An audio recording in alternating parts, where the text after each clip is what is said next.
একদিন মসজিদে নববীতে আল্লাহর হাবিব সাহাবায়ে কেরামদেরকে ওয়াজ নসিহত করতেছিলেন। একজন বৃদ্ধা দেখা যায় এভাবে মসজিদে নববীর দিকে আসতেছেন। আল্লাহর হাবিব বিশ্ব নবী, যার জন্য আল্লাহ দুনিয়া এবং আখিরাতে যার মর্যাদা দিয়েছেন, বিশ্ব নবী বৃদ্ধা মহিলাটাকে দেখে দাঁড়ায় গেছেন। সুবহানাল্লাহ। আমার নবী দাঁড়ায়া ওই বৃদ্ধা মহিলাটাকে আনলেন, সামনে আনলেন, অভ্যর্থনা দিয়ে আনলেন। আনার পরে শেষ না, বিশ্ব নবীর গায়ে যে চাদর মুবারক ছিল, চাদরটাকে খুইলা সঙ্গে সঙ্গে ওই বৃদ্ধা মহিলার পায়ের নিচে বিছায়া দিয়েছেন। আল্লাহু আকবার। আমার নবী উস্তাদের সামনে বসলে যেমনে ছাত্ররা বসে দুইটা হাঁটু গেড়ে বসছেন, আমার নবীর সামনে ওই বৃদ্ধা মাটা আসার পরে নবী তার সাথে সুন্দর আচরণ করেছেন, কথা বলেছেন, বিদায় দিয়া দিছেন। সাহাবীরা বলে, ও আল্লাহর হাবিব, এই বৃদ্ধা মহিলাটাকে যার আগমনে বিশ্ব নবী পর্যন্ত নিজের চাদর মুবারক বিছায়া দেয়। সুবহানাল্লাহ। আল্লাহর হাবিবকে বললেন, এ আমার সাহাবী, তোমরা কি জানো না আমি মুহাম্মদ রাসূলুল্লাহ সাল্লাল্লাহু আলাইহি ওয়াসাল্লাম যেদিন মায়ের গর্ভে আসলাম, আমার মায়ের গর্ভে থাকা অবস্থা আমার বাবা আব্দুল্লাহ ইন্তেকাল করেছে। আমার মায়ের গর্ভে থাকা অবস্থায় আমার বাবা আব্দুল্লাহ ইন্তেকাল করেছে। আমি ছোট্ট অবস্থায় মাকে হারাইছি। আমি দুধ পান করেছি মা হালিমাতুস সাদিয়ার কাছে। সুবহানাল্লাহ। তোমরা কি জানো এই বৃদ্ধা মহিলাটাকে? এই বৃদ্ধা মহিলাটা হলো ওই মহিলা যার কাছ থেকে আমি দুধ পান করেছি। তিনি হলেন আমার মা হালিমাতুস সাদিয়া। সুবহানাল্লাহ বলেন। যেই মা আমাকে দুধ পান করিয়েছে, ওই মায়ের সম্মানে আমার জামাটা বিছিয়ে দিছে, এটা তো কম।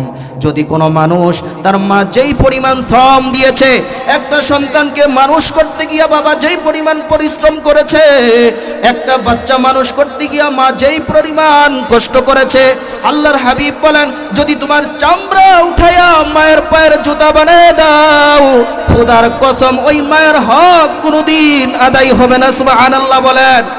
আমার আল্লাহ, আমার রাসূল মাকে এত সম্মান দিয়েছেন। ও যুবক ভাইয়েরা, আজকে যদি মা থেকে দোয়া নিতে পারি, আজকে অনেক মানুষ আছে পীর সাহেবের দরবারে এভাবে ভালো ভালো গরু নিয়ে যায়, ছাগল নিয়ে যায়, কি বলেন ঠিক কিনা? এ ভাই, যার ঘরে মা আছে তার কাছে একটা জান্নাত আছে, যার ঘরে বাবা আছে তার কাছে দুইটা জান্নাত আছে। যদি দোয়া লইতে চান, দুনিয়ার জমিনে যদি কিছু পাইতে চান, তাহলে মায়ের সেবা করেন, বাবার সেবা করেন। মহান আল্লাহ আপনাকে দুনিয়ার রাজা বানায় দিবেন, আখিরাতে নাজাতের ব্যবস্থা করে দিবেন। সুবহানাল্লাহ। কাইফা তাকফুরুনা বিল্লাহি ওয়া কুনতুম আমওয়াতান ফাআহইয়াকুম। হে মানুষ, তুমি কিভাবে আল্লাহর নাফরমানি করো, অথচ তুমি তো মৃত ছিলা। তুমি কি ছিলা? মৃত ছিলা। ফাআহইয়াকুম, অথবা আমি আল্লাহ তোমাকে জীবন দান করেছি। সুবহানাল্লাহ। সুম্মা ইউমিতুকুম, অথবা আমি তোমাকে মৃত্যু দান করব। সুম্মা ইউহয়িকুম, মৃত্যুর পরে আবার ময়দানে মাহশারে তোমাকে উঠাবো। সুবহানাল্লাহ। সুম্মা ইলাইহি তুরজাউন, অতঃপর সেই আল্লাহর কাছে তোমাকে ফিরে যেতে হবে। সুবহানাল্লাহ। সূরা দাহার আয়াত নাম্বার 1-2। আল্লাহ রাব্বুল আলামিন বলেন, মানুষ আজকে পৃথিবীতে আসার পরে তোমার কত বাহাদুরি, তোমার কত ক্ষমতা, তোমার কত কি, অথচ একদিন তোমার কোনো অস্তিত্বই ছিল না। সুবহানাল্লাহ।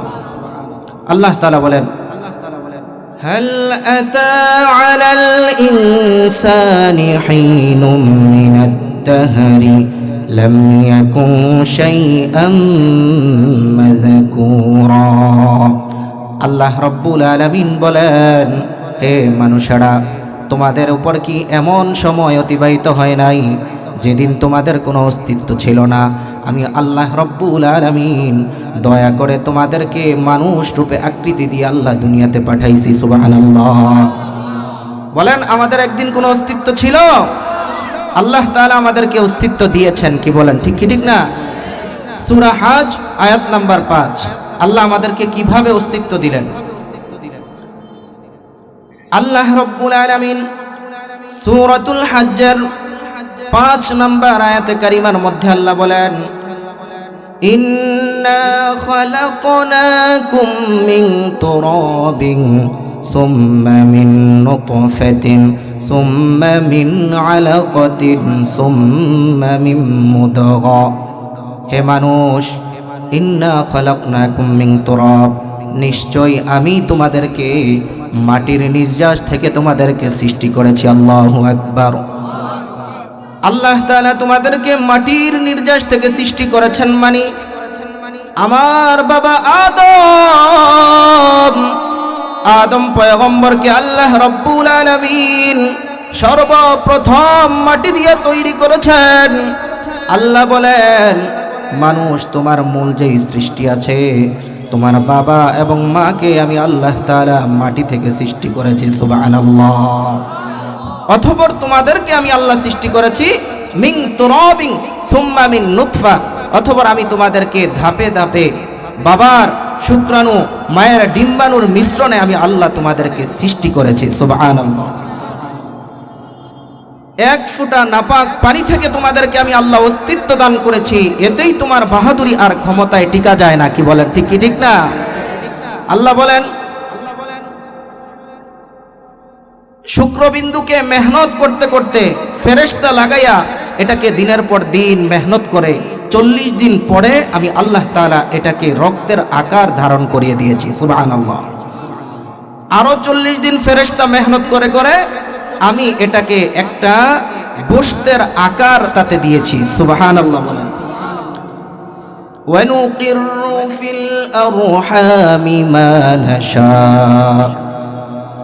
আল্লাহ রব্বুল আলামিন বলেন, বান্দারে, আমি আল্লাহ রব্বুল আলামিন তোমার মতো এমন আরো শত শত বাচ্চা তার মায়ের গর্ভে আসার পরে 3 মাস পরে, 4 মাস পরে, 5 মাস পরে অ্যাবর্শনের মাধ্যমে বের হয়ে যায়। কি বলেন, আছে না নাই? অনেক বাচ্চা 3 মাসে নষ্ট হয়ে যায়, 5 মাসে নষ্ট হয়ে যায়। কিন্তু আমি আল্লাহ রব্বুল আলামিন তোমাকে দয়া করে, মায়া করে, ভালোবেসে আমি আল্লাহ চাই না তুমি দুনিয়ায় আসার আগে তোমার মায়ের গর্ভে থেকে তোমার গর্ভপাত হয়ে যাক।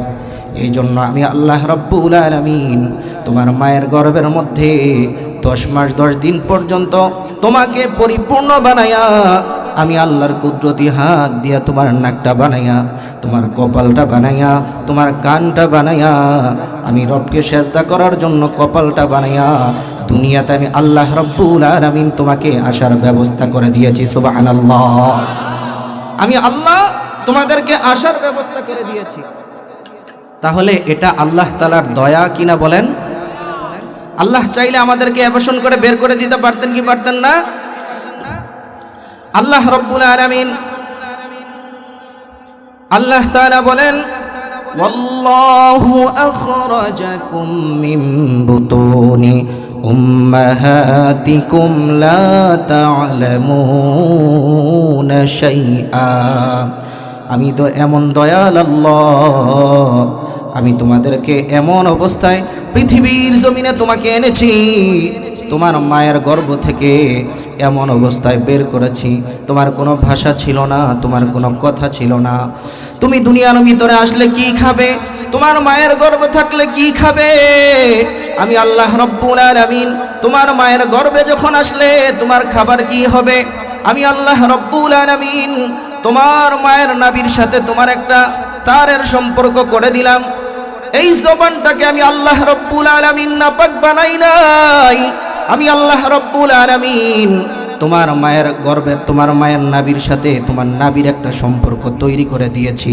আমি আল্লাহ তোমার মায়ের গর্ভে থাকা অবস্থায় তোমার মায়ের রক্তপিণ্ড খাওয়াইয়া আমি আল্লাহ রব্বুল আলামিন তোমার মায়ের গর্ভে আমি আল্লাহ তোমাকে জীবিত রেখেছি। সুবহানাল্লাহ। আবার দুনিয়াতে যখন আসলে তোমার খাবার কি হবে? দুনিয়ার কোনো মানুষ তোমার ভাষা বুঝে না, কিন্তু ভাষা বোঝেন তিনি কে?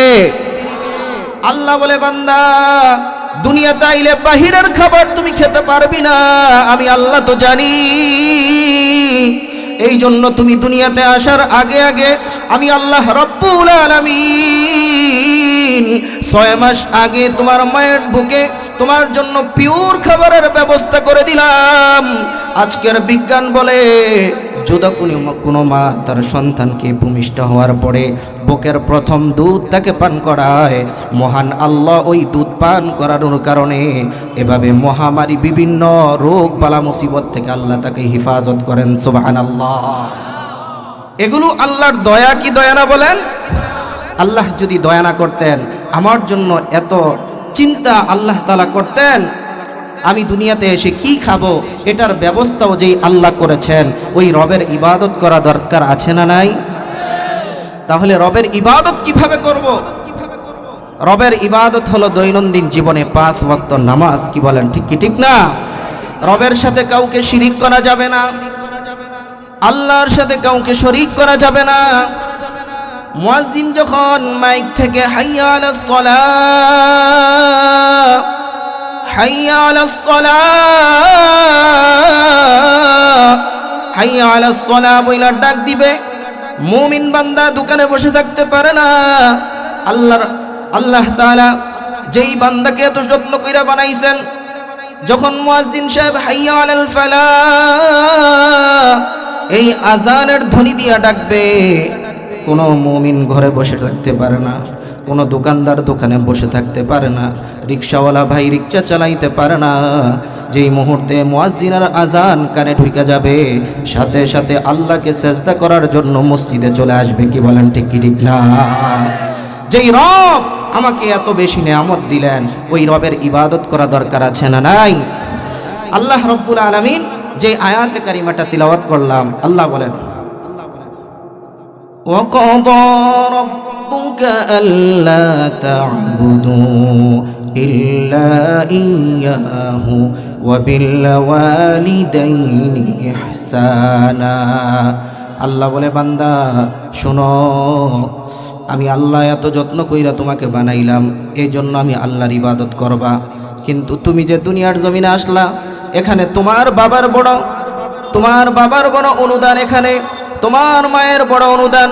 তোমার মা যদি কষ্ট করে 10 মাস 10 দিন তোমাকে গর্ভে ধারণ না করত, তোমার বাবা যদি তোমার প্রতি এত কষ্ট না করত, তাহলে আজকে পৃথিবীর জমিনে তুমি আসতে পারতা না। কি বলেন, ঠিক কি না? এই জন্য আল্লাহ বলেন, وَقَضَى رَبُّكَ أَلَّا تَعْبُدُوا إِلَّا إِيَّاهُ وَبِالْوَالِدَيْنِ إِحْسَانًا। এজন্য আমি আল্লাহ তোমাদের জন্য ফরজ করে দিলাম, 1 নম্বর কাজ হলো আল্লাহ তাআলার ইবাদত করা। সুবহানাল্লাহ। আর 2 নম্বর কাজ হলো তোমার বাবা এবং মায়ের এভাবে খেদমত করা। সুবহানাল্লাহ। তোমার বাবা মার খেদমত করা, এটা 2 নম্বর কাজ। আজকে বর্তমান সময়ে আমাদের অনেকের বাবা মা আজকে সন্তানদের কাছে নির্যাতনের শিকার। সন্তানদের থেকে বাবা মা বৃদ্ধ হয়ে গেলে সন্তানেরা বাবা মাকে আর পছন্দ করে না। কি বলেন, আছে না নাই? তোমার চিন্তা করা দরকার যুবক ভাই, যেই বাবা নিজে সুন্দর পোশাক না পরে তোমাকে পড়াইছে, যেই মা তোমার জন্য 10 মাস 10 দিন মেহনত আর পরিশ্রম করেছে, ওই আল্লাহ তাআলা বলতেছেন, বান্দা আমি আল্লাহ তোমাকে পৃথিবীতে পাঠানোর পিছনে আমি আল্লাহর যেমন অবদান আছে, ঠিক তোমার বাবা মারও তার থেকে কম না। কি বলেন, ঠিক কিনা? এজন্য আল্লাহ তাআলা কখনো কখনো আল্লাহর ইবাদত করতে গিয়ে মা বাবার খেদমতের কথা আল্লাহ বলেছেন। সুবহানাল্লাহ। মা বাবার খেদমতের কথা বলেছেন। এই আয়াতের মধ্যে আল্লাহ তাআলা 2টা বিষয়, বিশেষ করে কয়েকটা বিষয় আয়াতে। 1 নম্বর হলো অনেকের বাবা মা বৃদ্ধ হয়ে যায়। বাবা মা কি হয়ে যায়? বৃদ্ধ হয়ে যায়। আল্লাহ তাআলা বললেন, যখন তোমার বাবা মা বৃদ্ধ হবে, তোমার কি আচরণ করতে হবে, যখন এরা অবুঝের মতো হয়ে যাবে তাদের সাথে কি আচরণ করতে হবে। সুবহানাল্লাহ। 1 নম্বর হলো আল্লাহর ইবাদত, 2 নম্বর হলো বাবা মার খেদমত। আল্লাহ রব্বুল আলামিন বললেন, ওয়াখফিদ লাহুমা জানাহাজ যুল্লি মিনার রাহমাতি ওয়া কুর রাব্বিরহামহুমা কামা রাব্বায়ানি সগীরা। চিল্লায়া বলেন আল্লাহু আকবার। আল্লাহ রব্বুল আলামিন বলেন, ওয়াখফিজ লাহুমা, বাবা মার জন্য বিছায়া দাও, জানাহাজ যুল্লি, তোমার রহমতের ডানাগুলো বিছায়া দাও, মিনার রহমা, দয়ার নজরে বাবা মার দিকে তাকাও, فلا تقل لهما اف ولا تنهرهما আল্লাহ রাব্বুল আলামিন বলেন বান্দারে তোমার বাবা মার কিন্তু অনেক বেশি অবদান তোমার বাবা মা কষ্ট পায় এমন কোনো শব্দ বলবা না তোমার বাবা মা যদি কখনো তোমাকে কষ্ট দেয় উফ শব্দটুকু বলবা না চিল্লায় বলেন আল্লাহু আকবার আল্লাহ বলেন বাবা মার সামনে উফ শব্দটুকু বলবা না কারণ এই পারমিশন আমি আল্লাহ তাআলা দেই নাই সুবহানাল্লাহ বলেন ওয়ালা তাকুল লাহুমা কাওলান কারীমা আল্লাহ বলে বান্দা তোমার বাবা মার সাথে এমন নরম ভাষায় কথা বলো যেন তোমার বাবা মার অন্তরে আঘাত না লাগে সুবহানাল্লাহ বলেন বাবা মার সাথে ভালো আচরণ করা দরকার আছে না নাই আল্লাহ বলেন তোমার এক নাম্বার কাজ হলো আল্লাহর ইবাদত দুই নাম্বার কাজ হলো বাবা মার খেদমত আল্লাহ তাআলা অন্যত্র আয়াতে বলেন লা তা'বুদুনা ইল্লাল্লাহ আল্লাহ ছাড়া কারো ইবাদত করা যাবে না আল্লাহ রাব্বুল আলামিন অন্য আয়াতে বলেন ওয়াবিল ওয়ালিদাইনি ইহসানা এবং বাবা মার সাথে কি করো উত্তম আচরণ করো আল্লাহ রাব্বুল আলামিন অন্য আয়াত সূরাতুল আহকাফ 14 নম্বর আয়াতে বলেন ওয়াওয়াসাইনাল ইনসানা বিওয়ালিদাইহি ইহসানা আল্লাহ রাব্বুল আলামিন বলেন বান্দা আমি আল্লাহ রাব্বুল আলামিন তোমাদেরকে বাবা মার সাথে সুন্দর আচরণের নির্দেশ দিয়েছি সুবহানাল্লাহ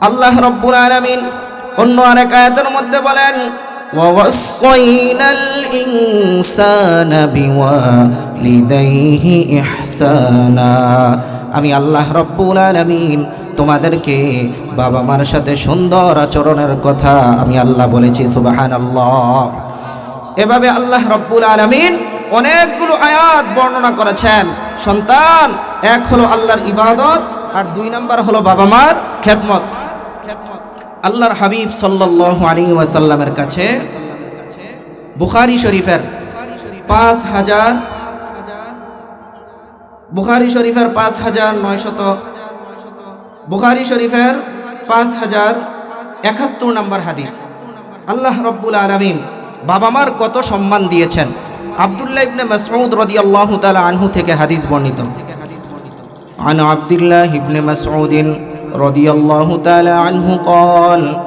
سألت النبي صلى الله عليه وسلم أي العمل أحب إلى الله ওগো আল্লাহর হাবিব আল্লাহ তাআলার কাছে কোন আমলটা বেশি পছন্দের আল্লাহর হাবিব সাল্লাল্লাহু আলাইহি ওয়াসাল্লাম বললেন as-salatu ala waqtiha নামাজের সময় হইলে নামাজ পড়া এই কাজটা আল্লাহ রাব্বুল আলামিনের কাছে অনেক বেশি পছন্দের জোহরের ওয়াক্ত আইসা গেলে জোহরের নামাজ পড়ে ফেলা আসরের ওয়াক্ত আইসা গেলে আসরের নামাজ পড়ে ফেলা এভাবে যে নামাজের আজান হয়ে যাবে যেই নামাজের সময় হয়ে যাবে ওই সময় মতো নামাজ পড়া মহান আল্লাহর কাছে পছন্দের সুবহানাল্লাহ বলেন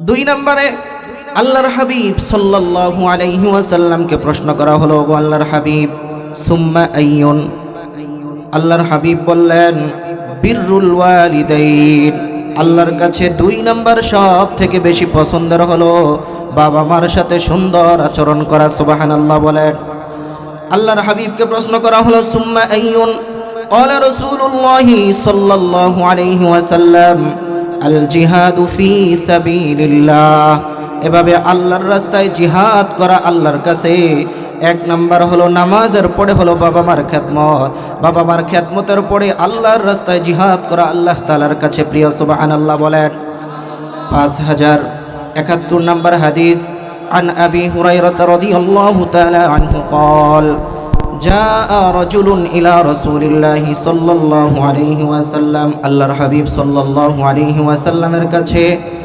একজন আল্লাহর হাবিব সাল্লাল্লাহু আলাইহি ওয়াসাল্লামের কাছে একজন সাহাবী আসলেন فقال يا رسول الله من أحق الناس بحسن صحابتي আমার থেকে সুন্দর আচরণ পাওয়ার কে সবচেয়ে বেশি উপযুক্ত আল্লাহর হাবিব সাল্লাল্লাহু আলাইহি ওয়াসাল্লাম বলেন আমার সাহাবী উম্মুকা, তোমার মা তোমার থেকে সব থেকে বেশি সুন্দর আচরণ পাওয়ার উপযুক্ত। সুবহানাল্লাহ বলেন।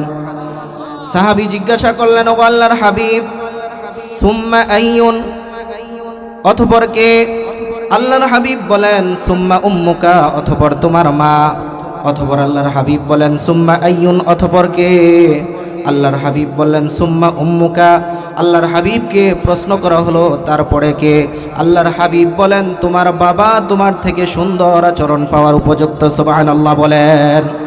এই হাদিসে আল্লাহ হাবিব সাল্লাল্লাহু আলাইহি ওয়াসাল্লাম মার ব্যাপারে 3টা স্থানে বলেছেন, 3 বার তোমার মা তোমার থেকে সুন্দর আচরণ পাওয়ার উপযুক্ত। সুবহানাল্লাহ।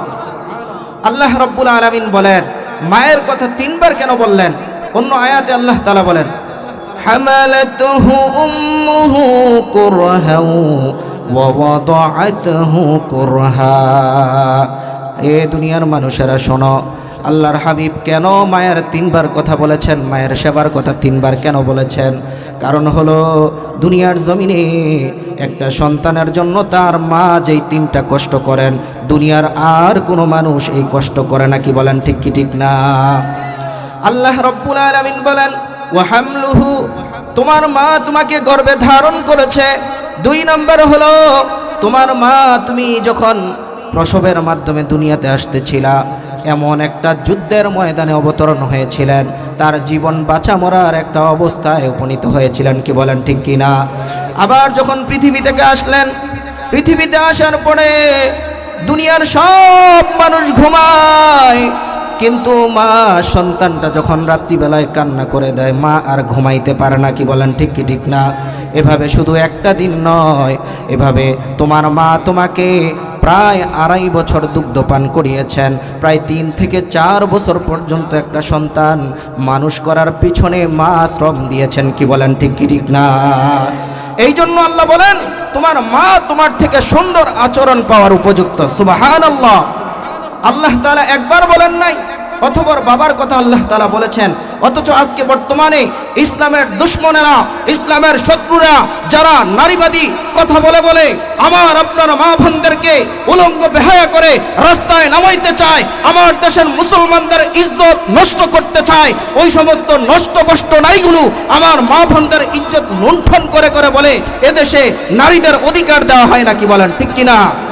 ইসলাম নারীকে অধিকার দিয়েছে কন্যা হিসাবে, ইসলাম নারীকে অধিকার দিয়েছে মেয়ে হিসাবে, ইসলাম নারীকে অধিকার দিয়েছে একজন মা হিসাবে। কি বলেন ঠিক কি ঠিক না? আল্লাহর হাবিব ইসলাম নারীদেরকে যে অধিকার দিয়েছে, দুনিয়ার আর কোনো ধর্ম এই অধিকার নারীদেরকে দিতে পারে নাই। কি বলেন ঠিক কি ঠিক না? আজকে যারা নারীবাদী, প্রগতিবাদীর নামে যেই সমস্ত অশ্লীল আর বেহায়াপনা ছড়াইতেছে, তাদের মিশন হলো নারীদেরকে উলঙ্গ করে রাস্তায় নামানো। কি বলেন ঠিক কিনা? আজকে যারা নারীবাদের স্লোগান দেয়, এর উৎপত্তি হলো প্রায় ইউরোপ কান্ট্রিগুলোর মধ্যে যারা নারীবাদে বিশ্বাসী, যেই সমস্ত নারীরা নারীবাদীর জন্য কাজ করে। গুগলে সার্চ দিবেন যে বিশ্বের মধ্যে সব থেকে বেশি ধর্ষণ কোথায় হয়, তখন আসবে USA, অর্থাৎ যুক্তরাষ্ট্র। সবচেয়ে বেশি ধর্ষণ কোথায় হয়? যুক্তরাষ্ট্র। সব থেকে বেশি যুক্তরাষ্ট্র কি হয়? এভাবে ধর্ষণের শিকার হয়। এভাবে ফ্রান্স, এ ধরনের কানাডা, এই সমস্ত আরও আমার পাশের দেশ যেই ভারত, এই ভারতেও প্রায় 4 নাম্বার এভাবে টপ লেভেলে আছে। 4 নাম্বারের মধ্যে ভারতের অবস্থান ধর্ষণের দিক থেকে। আমেরিকায় প্রতি মিনিটে একজন নারী ধর্ষণের শিকার হয়। নাউজুবিল্লাহ বলেন। ভারতের মধ্যে জায়গায় প্রতি 20 মিনিটের মধ্যে একজন নারী ধর্ষণের শিকার হয়। নাউজুবিল্লাহ বলেন। আমার দেশে যেই সমস্ত কুলাঙ্গারেরা নারীবাদের নামে আমার দেশের মুসলিম মা বোনদের ইজ্জত লুণ্ঠন করতে চায়, যারা আমার দেশের নারীদেরকে বস্তু এভাবে সস্তার বস্তু বানাইতে চায়, ওই নারীবাদী সংগঠনগুলোকে আমরা বলতে চাই, আমার দেশের 13 বছরের মেয়ে যখন এভাবে 13 বছরের মেয়ে যখন গাজীপুরে ধর্ষণের শিকার হয়, আমার দেশের প্রান্তে প্রান্তে যখন ছোট্ট আমার দেশের মেয়েরা এভাবে হিন্দু ইসকনের হাতে ধর্ষণের শিকার হয়, তোমাদের নারীবাদীদের মুখের বুলি ওই সময় কেন ফুটে না? কি বলেন ঠিক কিনা? আমরা বুঝে গেছি তোমরা এদেশের মা বোনদের কল্যাণকামী নাও। আমার এদেশের যেই সমস্ত দামি মা বোনেরা আছে তাদেরকে ঊর্ধ্বলুঙ্গ বানাইয়া রাস্তার পণ্য বানাইতে চাও। কি বলেন ঠিক কিনা? আজকে নারীবাদীর স্লোগান যারা দেয় তারা এভাবে আমার বোনদেরকে এভাবে 1 টাকার শ্যাম্পু, 2 টাকার শ্যাম্পু, 1 টাকার প্রোডাক্ট, এই বিভিন্ন প্রোডাক্টের মধ্যে অর্ধলুঙ্গ করে তাদেরকে মডেল বানায় ছবি ছেড়া দেয়। কি বলেন, ঠিক কি ঠিক না? অথচ ইসলাম এসেছিল, মুহাম্মদুর রাসূলুল্লাহ এসেছিল ওই সময়ে, যেই সময়ে জাহিলিয়াতের যুগে পুরুষেরা তাদের কন্যা সন্তানকে মাটির নিচে পুঁতে দিত। কি বলেন, ঠিক কিনা? মুহাম্মদুর রাসূলুল্লাহ আসলেন, একজন কন্যাকে কন্যা হিসেবে সম্মান দিয়েছেন, একজন নারীকে, একজন বউকে বউ হিসেবে সম্মান দিয়েছেন, পুত্রবধূকে পুত্রবধূ হিসেবে সম্মান দিয়েছেন। আল্লাহর হাবিব সাল্লাল্লাহু আলাইহি ওয়াসাল্লাম একজন মাকে এমন সম্মান দিয়েছেন যে তামাম পৃথিবীর পুরুষ জাতির বেহেশত হলো নারী জাতির পায়ের নিচে। সুবহানাল্লাহ। নারীদের পায়ের নিচে মুহাম্মদুর রাসূলুল্লাহ বেহেশতের কথা বলেছেন। আর আজকে নারীবাদীরা আমার মা বোনদেরকে রাস্তায় নামায়া তাদেরকে অর্ধলুঙ্গ করে করে তাদের সম্মান নষ্ট করতে চায়। কি বলেন, ঠিক কিনা? এই জন্য বলতে চাই, নারীবাদীর কথা যেই সমস্ত নাস্তিক আর বেঈমানগুলো বলো, 90% মুসলমানের দেশে বসে মুসলমানের ইজ্জত নিয়ে টানা হেঁচড়া করবা, তোমাদের মতো নারীবাদ আমরা চাই না। কি বলেন, ঠিক কিনা? যদি নারীদের পক্ষেই বাস্তব কথা বলো, তাহলে 13 বছরের ওই গাজীপুরে যেই মেয়ে ধর্ষিতা হলো, আমার দেশে যেই সমস্ত প্রান্তে প্রান্তে আমার বোনদের ইজ্জত লুণ্ঠন হয়, যদি প্রতিবাদ করতে হয় তাদের পক্ষ অবলম্বন করে প্রতিবাদ করো। কি বলেন, ঠিক কিনা? এই জন্য আমি বলতে চাই, ইসলাম নারীদেরকে যেই সম্মান দিয়েছেন, সারা পৃথিবীর অন্য কোনো ধর্ম এমন সম্মান দেয় নাই। কি বলেন, ঠিক কি ঠিক না? এই জন্য আল্লাহ তাআলা বলেন, আল্লাহর হাবিব বলেন, 3 বার মায়ের কথা বললেন। আর আমাদের ওই কথাটা মনে রাখা দরকার যে আল্লাহর হাবিব কতটা সম্মান মাদেরকে দিয়েছেন। আল্লাহর হাবিব বলেন, আল জান্নাতু তাহতা আকদামিল উম্মাহাত, নারী জাতির পায়ের নিচে আল্লাহ পুরুষের বেহেশত রেখেছেন। সুবহানাল্লাহ। নারী জাতির পায়ের নিচে কি রেখেছেন? আল্লাহ বেহেশত রেখেছেন। মা বাবার সেবা করা এটা জিহাদের থেকেও বেশি সওয়াব। সুবহানাল্লাহ বলেন। আব্দুল্লাহ ইবনে ওমর থেকে একটা হাদিস, আল্লাহর হাবিব সাল্লাল্লাহু আলাইহি ওয়াসাল্লামের কাছে যা রাজুলুন ইলা রাসূলিল্লাহ সাল্লাল্লাহু আলাইহি ওয়াসাল্লাম,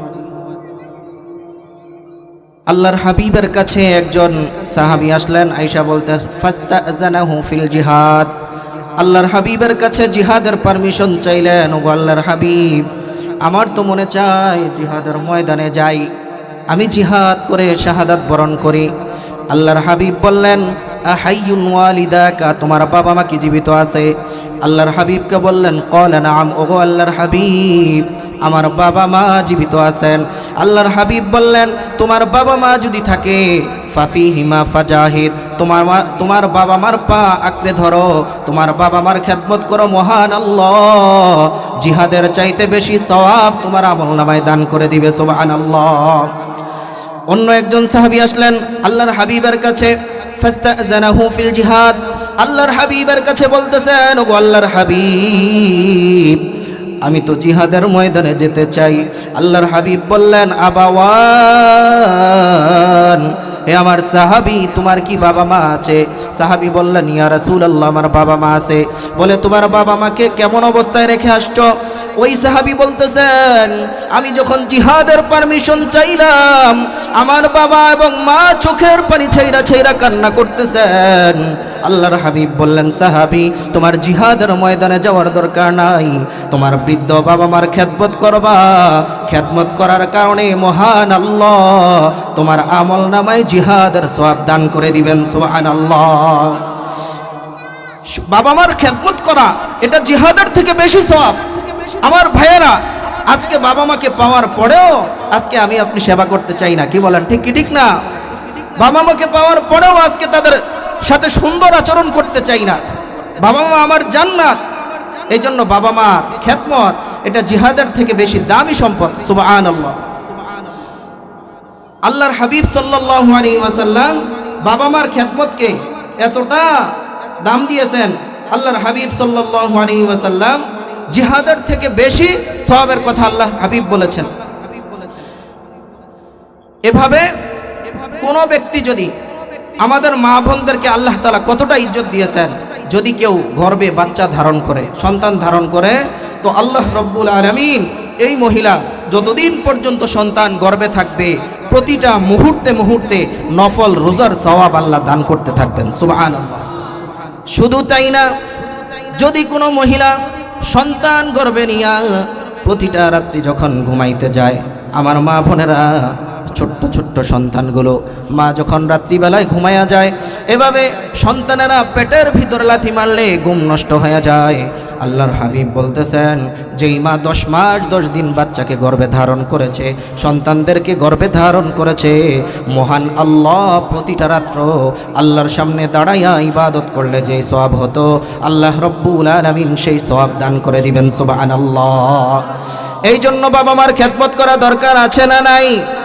আমার ভাইয়েরা, আল্লাহর হাবিব বলেন, যদি তোমার উপরে তোমার মা খুশি হয়ে যায়, যদি তোমার উপরে তোমার বাবা খুশি হয়ে যায়, তাহলে ওই আরশের মালিক আল্লাহ খুশি হয়ে যায়। সুবহানাল্লাহ বলেন। আল্লাহ বলে, বান্দা, তোর মা তোর উপর খুশি হয়ে গেছে, আমি আরশের মালিক, আমি আল্লাহ তোর উপর খুশি হয়ে গেলাম। সুবহানাল্লাহ। রিদার রব্বি ফি রিদাল ওয়ালিদি ওয়া সাখতুর রব্বি ফি সাখতিল ওয়ালিদি। আল্লাহর হাবিব বলেন, তোমার বাবা মা যদি তোমার উপরে সন্তুষ্ট হয়ে যায়, মহান আল্লাহ তোমার উপরে সন্তুষ্ট হয়ে যায়। সুবহানাল্লাহ। এই জন্য বাবা মার খেদমত করা দরকার আছে না নাই? আল্লাহর হাবিব শিখিয়ে গেছেন কিভাবে বাবা মার খেদমত করতে হয়। একদিন মসজিদে নববীতে আল্লাহর হাবিব সাহাবায়ে কেরামদেরকে ওয়াজ নসিহত করতেছিলেন। একজন বৃদ্ধা দেখা যায় এভাবে মসজিদে নববীর দিকে আসতেছেন। আল্লাহর হাবিব বিশ্ব নবী, যার জন্য আল্লাহ দুনিয়া এবং আখিরাতে যার মর্যাদা দিয়েছেন, বিশ্ব নবী বৃদ্ধা মহিলাটাকে দেখে দাঁড়ায় গেছেন। সুবহানাল্লাহ। আমার নবী দাঁড়ায়া ওই বৃদ্ধা মহিলাটাকে আনলেন, সামনে আনলেন, অভ্যর্থনা দিয়ে আনলেন। আনার পরে শেষ না, বিশ্ব নবীর গায়ে যেই চাদর মুবারক ছিল, চাদরটাকে খুইলা সঙ্গে সঙ্গে ওই বৃদ্ধা মহিলার পায়ের নিচে বিছায়া দিয়েছেন। আল্লাহু আকবার। আমার নবী উস্তাদের সামনে বসলে যেমনে ছাত্ররা বসে 2টা হাঁটু গেড়ে বসছেন, আমার নবীর সামনে ওই বৃদ্ধা মাটা আসার পরে নবী তার সাথে সুন্দর আচরণ করেছেন, কথা বলেছেন, বিদায় দিয়া দিছেন। সাহাবীরা বলে, ও আল্লাহর হাবিব, এই বৃদ্ধা মহিলাটাকে যার আগমনে বিশ্ব নবী পর্যন্ত নিজের চাদর মুবারক বিছায়া দেয়। সুবহানাল্লাহ। আল্লাহর হাবিবকে বললেন, এ আমার সাহাবী, তোমরা কি জানো না আমি মুহাম্মদ রাসূলুল্লাহ সাল্লাল্লাহু আলাইহি ওয়াসাল্লাম যেদিন মায়ের গর্ভে আসলাম, আমার মায়ের গর্ভে থাকা অবস্থায় আমার বাবা আব্দুল্লাহ ইন্তেকাল করেছে। আমার মায়ের গর্ভে থাকা অবস্থায় আমার বাবা আব্দুল্লাহ ইন্তেকাল করেছে। আমি ছোট্ট অবস্থায় মাকে হারাইছি। আমি দুধ পান করেছি মা হালিমাতুস সাদিয়ার কাছে। সুবহানাল্লাহ। তোমরা কি জানো এই বৃদ্ধা মহিলাটাকে? এই বৃদ্ধা মহিলাটা হলো ওই মহিলা যার কাছ থেকে আমি দুধ পান করেছি। তিনি হলেন আমার মা হালিমাতুস সাদিয়া। সুবহানাল্লাহ বলেন। যেই মা আমাকে দুধ পান করিয়েছে, ওই মায়ের সম্মানে আমার জামাটা বিছিয়ে দিছে, এটা তো কম। যদি কোনো মানুষ তার মা যেই পরিমাণ শ্রম দিয়েছে, একটা সন্তানকে মানুষ করতে গিয়া বাবা যেই পরিমাণ পরিশ্রম করেছে, একটা বাচ্চা মানুষ করতে গিয়া মা যেই পরিমাণ কষ্ট করেছে, আল্লাহর হাবিব বলেন, যদি তোমার চামড়া উঠাইয়া মায়ের পায়ের জুতা বানিয়ে দাও, খোদার কসম ওই মায়ের হক কোনোদিন আদায় হবে না। সুবহানাল্লাহ বলেন। আমার আল্লাহ, আমার রাসূল মাকে এত সম্মান দিয়েছেন। ও যুবক ভাইয়েরা, আজকে যদি মা থেকে দোয়া নিতে পারি, আজকে অনেক মানুষ আছে পীর সাহেবের দরবারে এভাবে ভালো ভালো গরু নিয়ে যায়, ছাগল নিয়ে যায়, কি বলেন ঠিক কিনা? এ ভাই, যার ঘরে মা আছে তার কাছে একটা জান্নাত আছে, যার ঘরে বাবা আছে তার কাছে 2টা জান্নাত আছে। যদি দোয়া লইতে চান, দুনিয়ার জমিনে যদি কিছু পাইতে চান, তাহলে মায়ের সেবা করেন, বাবার সেবা করেন, মহান আল্লাহ আপনাকে দুনিয়ার রাজা বানায় দিবেন, আখিরাতে নাজাতের ব্যবস্থা করে দিবেন। সুবহানাল্লাহ। বাবা মার সেবা করা দরকার আছে না নাই? আল্লাহ রাব্বুল আলামিন, দেখেন আজকে সময় বেশি নিব না, বাবা মার সেবা করে, বাবা মার দোয়ার মাধ্যমে যারা অনেক বড় আল্লাহ ওয়ালি হয়েছেন, আল্লাহর ওলি হয়েছেন, তার মধ্যে একজন হলো বাইজিদ বুস্তামি রহমতুল্লাহি আলাইহি। সুবহানাল্লাহ। বাইজিদ বুস্তামি রহমতুল্লাহি আলাইহির ব্যাপারে তার মা দোয়া করেছেন। এটা হাদিস কোরআনের কোনো কথা না, হাদিস কোরআনের কোনো কথা না, কিন্তু ইতিহাস বাইজিদ বুস্তামি অলিদের মধ্যে সারা পৃথিবীতে টপ লেভেলের একজন অলি, আধ্যাত্মিক জগতের রাহবার যিনি, তিনি হলেন বাইজিদ বুস্তামি রহমাতুল্লাহি আলাইহি। চিল্লায় বলেন আল্লাহু আকবার। একদিন মা পানি চাইছেন, ছোট্ট বাচ্চা, মা বলতেছেন বাইজিদ একটু পানি দাও, একটু পানি দাও, পানির তৃষ্ণা লেগেছে। বাইজিদ ছোট্ট বাচ্চা, ঘরে পানি তালাশ করেছেন, পানি নাই। বাইজিদ যখন দেখলেন ঘরে পানি নাই, সঙ্গে সঙ্গে দূরে চলে গেছেন পানি আনার জন্য। মা ঘুমায় গেছেন, সন্তান দূর থেকে পানি আনার পরে দেখলেন বাইজিদ ঘুমায় গেছে, মা ঘুমায় গেছে। বাইজিদ এসে চিন্তা করলেন মাকে যদি ডাকি মায়ের কষ্ট হবে। মায়ের শিহরে দাঁড়ায় আছেন, রাত্র এভাবে গভীর হয়ে গেছে। মা কিছুক্ষণ পরে জাগ্রত হয়ে দেখে ছোট্ট সন্তান পানির গ্লাসটা নিয়ে হাতে নিয়ে দাঁড়ায় আছে। ওই সময় মা যখন দেখলেন বাইজিদ তুমি কি ঘুমাও না, তুমি কি ঘুমাও না? বলে মা আপনি যখন রাত্রিবেলায় পানি চেয়েছেন আমি পানি তালাশ করলাম, ঘরের ভিতরে পানি নাই, দূর থেকে পানি আনার পরে দেখলাম আপনি তো ঘুমায় গেছেন। এখন যদি আপনি জাগ্রত হওয়ার পরে পানি না পান মনে কষ্ট পাবেন, এই জন্য দাঁড়ায় আসি। চিল্লায়া বলেন আল্লাহু আকবার। মা সন্তানটাকে বুকে জড়াইয়া, সন্তানটাকে লেপের ভিতরে শোয়াইয়া আল্লাহর সামনে দাঁড়ায় গেছে, নামাজে দাঁড়ায় গেছে। দাঁড়াইয়া রব্বে কারিমের কাছে হাত উঠে দিছে, বলতেছে আল্লাহ আমার এই ছোট্ট সন্তানটা আমি মায়ের জন্য এত কুরবানি দিয়েছে, আমার এই সন্তানটাকে আরেফ বিল্লাহ না বানায়া দুনিয়াতে তুমি রাখো না। সুবহানাল্লাহ বলেন। হযরত বাইজিদ বুস্তামিকে আল্লাহ তাআলা আধ্যাত্মিক জগতের এমন বড় রাহবার বানায়া দিয়েছেন, কোন ইতিহাসের ঘটনায় পাওয়া যায় এই বাইজিদ বুস্তামির হাতে একসাথে 5 লক্ষ খ্রিস্টান কালিমা পড়ে মুসলমান হয়ে গেছে। সুবহানাল্লাহ। এই জন্য মায়ের মনে কষ্ট দেওয়া যাবে যুবক ভাই? মায়ের খেদমত করা দরকার আছে না নাই? যদি মাকে কষ্ট দেন দুনিয়াও যাবে আখিরাতও যাবে, মাকে কষ্ট দেওয়া যাবে না। ছোট্ট একটা ঘটনা বলে শেষ করে দেই। হযরত জুরাইজ বনি ইসরাইলের একটা যুবক ছিলেন, এভাবে অনেক বেশি ইবাদত করতেন, সারা দিন সারা রাত ইবাদত তার কাজ, দুনিয়ার খবর নাই, দুনিয়ার খবর নাই। একদিন মা আশা বাড়ির পরে আয়সা বাড়ির যখন নামাজ পড়তেছিলেন বাড়ির বাহির থেকে বলতেছেন জুরাইজ। যখন ডাক দিলেন ওই জুরাইজ যে ব্যক্তিটা নামাজ পড়তেছিলেন নামাজে দাঁড়ায়া বলতেছেন রব্বি সলাতি ওয়া উম্মি, হে আমার রব আমার মা আমাকে ডাকতেছে, আমার মা আমাকে ডাকতেছে, আমি কি নামাজ পড়বো না মায়ের ডাকে সাড়া দিব? ওই সময় চিন্তা করতে করতে মা চলে গেছেন, নামাজ পড়তেছে। আবার আসলেন, আবার মা বলতেছে জুরাইজ আমি মায়ের সঙ্গে কথা বলো, আমি মায়ের সঙ্গে কথা বলো।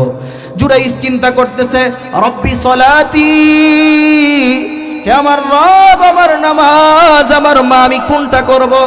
আবার মা চলে গেছেন, আবার আসলেন, আয়েশা বলতেছে জুরাইজ আমি মায়ের সঙ্গে কথা বলো। 3বার আসার পরে যখন জুরাইজ নামাজ পড়তেছে মায়ের সঙ্গে কথা বলে না। মা আল্লাহর সামনে হাত উঠে বলে জুরাইজ তুমি যেহেতু আমি মায়ের সঙ্গে কথা বলতে তোমার ভালো লাগে না, আল্লাহ যেন তোমাকে এভাবে অশ্লীল জিনাকার নারীর চেহারা না দেখায়া তোমাকে মৃত্যু না দেয়। মা এই বদদুয়া করে চলে গেছেন। মা যখন বদদুয়া করেছেন কিছুদিন পরে এলাকার একটা জিনাকার নারী ছিলেন, অবৈধ নারী ছিলেন, সে বিভিন্ন মানুষের সাথে জিনা ব্যভিচারে লিপ্ত হতো। জিনা ব্যভিচার করে করে যখন জীবন কাটাতো এই নারী আয়েশা একদিন জুরাইজকে প্রস্তাব করতেছেন জুরাইজ আমার সাথে তুমি খারাপ সম্পর্কে লিপ্ত হও। জুরাইজ তো তাকায় না, কারণ জুরাইজ একজন আল্লাহওয়ালা, দুনিয়ার দিকে তার নজর নাই। কিন্তু এই মহিলাটা একজন রাখালের সাথে অপকর্ম করে নাপাক একটা সন্তান জন্ম দিয়েছে, এভাবে জারজ একটা সন্তান জন্ম দিয়েছে। আবার এলাকার মধ্যে ছড়াইয়া দিছে এই সন্তানের বাবা হলো জুরাইজ। নাউজুবিল্লাহ বলেন। এই সন্তানের বাবা হলো জুরাইজ। এলাকার সব মানুষ খেপে আসলেন। ভিতরে ভিতরে সুফি, আবার উপরে উপরে সুফি, আবার ভিতরে সদরঘাট, কি বলেন ঠিক কিনা? উপর দিয়ে দেখা যায় আল্লাহওয়ালা, আবার ভিতরে নারীর সাথে খারাপ আচরণ করে, খারাপ কাজ করে। আয়েশা তার যেই উপাসনালয় ছিল এটা ভেঙে দিয়েছেন। উপাসনালয় কি করে দিয়েছেন? ভেঙে দিয়েছেন।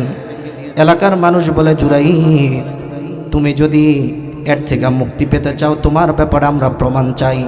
জুরাইজ ডাক দিয়া বলে, আমার তো কোনো প্রমাণ নাই, যদি প্রমাণ পাইতে হয় ওই নারীর যেই ছোট্ট বাচ্চা, ওই বাচ্চাটাকে আমার কাছে নিয়ে আসো। জুরাইজ তো প্রকৃতপক্ষে একজন আল্লাহওয়ালা ছিলেন, জুরাইজ তো আল্লাহওয়ালা ছিলেন, সে তো প্রকৃতপক্ষে গুনাহ করে নাই। যেই সময় হাদিস শরীফের মধ্যে আসছে ছোট বাচ্চাদের মধ্য থেকে 3টা বাচ্চা ছিল যারা স্বয়ং দুনিয়ার মানুষের সাথে দোলনায় থেকে থেকে কথা বলেছেন, সুবহানাল্লাহ। জুরাইজের কাছে যখন ছোট্ট বাচ্চাটা নিয়ে আসা হলো, জুরাইজ প্রশ্ন করতেছেন, এই বাচ্চা উত্তর দাও, তোমার বাবাকে জানতে চাই। ওই ছোট বাচ্চাটা আর দেরি করে নাই, বললেন, আমার বাবা হলো অমুক জায়গার রাখাল, আমার মা জুরাইজের নামে মিথ্যা অপবাদ দিয়েছে। চিল্লায়া বলেন নাউজুবিল্লাহ।